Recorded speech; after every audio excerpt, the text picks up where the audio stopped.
அஸ்ஸலாமு அலைக்கும் வீவர்ஸ். இந்த வீடியோ நாங்கள் பார்க்க போகிறது பலஸ்தீனை மறந்த அரபு நாடுகள். இப்போ வந்து முன்னெடுக்க வந்து இந்த ஈரான் இஸ்ரேல் பிரச்சனையை முடிவு கொண்டு வருவேண்டு. ஆனால் அவர் ஈரான் இஸ்ரேல் பிரச்சனையை முடிவு கொண்டு வருவேன்தான் இதுவரை சொல்லி வந்தால் தவிர பலஸ்தீன் பிரச்சனையை முடிவு கொண்டு வருவேண்டு இதுவரை அவர் வாய் திறக்கலை. சரி, அந்த பட்சம் ஒரு பக்கம் போகிற நேற்றுக்கு நம்ம பலஸ்தீனுக்காக போராடி போன இந்த ஈரான் மேலே இப்போ இஸ்ரேல் தாக்குதலை ஏற்படுத்தியது. அதை ஒரு முடிவுக்கு எடுப்பேன் வந்து ஒரு பக்கத்தில் அவர் புலம்பின் இருந்தாலும் இன்னொரு பக்கம் பார்க்குற நேற்றுக்கு நம்மளை இஸ்ரேல் பாலஸ்தீன பிரச்சனை இன்னமும் முடிவு கொண்டு வரல.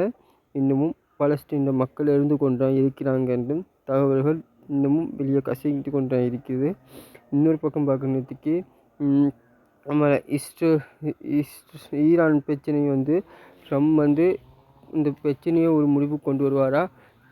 பல நாடுகள் பலஸ்தீன தனி நாடு என்று அறிவித்து கூட இப்போ பலஸ்தீன் சொல்கிற ஒரு நாடு இப்போ திரும்பி உருவாகுமா என்று எல்லாத்தையும் நம்ம இப்போ பொறுத்திருந்து பார்க்கலாம்.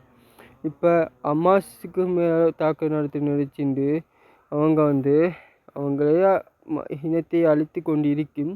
இஸ்ரேல் ஒரு பக்கம் இன்னமும் வடிகட்டி கொண்டு தான் இருக்குது.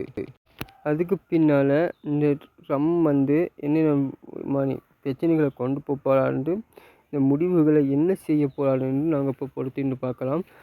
பாகிஸ்தான் இந்தியா பிரச்சனையை சுலோகமாக தீர்த்தமானி இவர் இதை தீர்ப்பாரா, இல்லை இந்த செய்தி இதோட இந்த 8ஆம் தேதியோட முடிவடையுமா, இல்லை தொடருமான்னு பார்ப்போம். 6 மாதம் 8ஆம் தேதியோடைய இந்த செய்திகள்லாம் முடிவடையுமா, இல்லை அதுக்கு மேலும் தொடருமான்னு நாங்கள் பொறுத்திருந்து பார்க்கலாம்.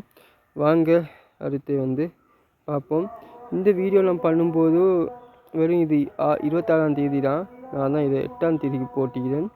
பார்ப்போம் இந்த 8ஆம் தேதிக்கு மேலேயும் இந்த நியூஸ் நம்ம சேனலில் பிடிப்படுமா இல்லையாண்டு. இப்போ மேற்கொண்டு தகவல் நமக்கு இருக்கிற கஷ்டம். அதனால் நம்ம இதை பொறுத்திருந்துதான் தகவலை நாங்கள் பார்க்க முடியும். நாளைக்கும் இதேபோல் உங்களை வீடியோவில் சந்திக்கும் வரை நான் உங்களை ஃபர்ஸ்ட் லவ்.